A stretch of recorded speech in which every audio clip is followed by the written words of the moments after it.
প্রথমবারেই mid টার্মের মতো একটা পরীক্ষা পাশ করে দেওয়ার জন্য অবশ্যই সিনাপসকে ধন্যবাদ।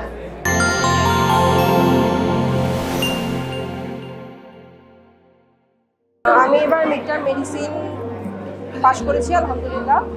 প্রথমবারেই মিড টার্মের মতো একটা পরীক্ষা পাশ করে দেওয়ার জন্য অবশ্যই সিনাপসকে ধন্যবাদ।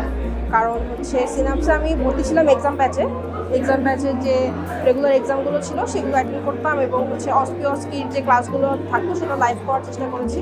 তো এগুলোর মাধ্যমে একটা মোটামুটি পূর্ণাঙ্গ প্রস্তুতি নিতে আমি সক্ষম হয়েছি। কারণ হচ্ছে যেহেতু আমাদের ডিউটি থাকে, এর মাঝখানে আমাদের পড়াশোনাটা করতে হয়। তো এই জন্য একটা শিডিউল এবং গাইডলাইন পাওয়ার কারণে আমি হচ্ছে এই পরীক্ষার জন্য ভালো মতো প্রস্তুতি নিতে পেরেছি এবং অবশ্যই আলহামদুলিল্লাহ আল্লাহর কাছে সর্বপ্রথম শুকরিয়া এবং ধন্যবাদ সিনাপসকে।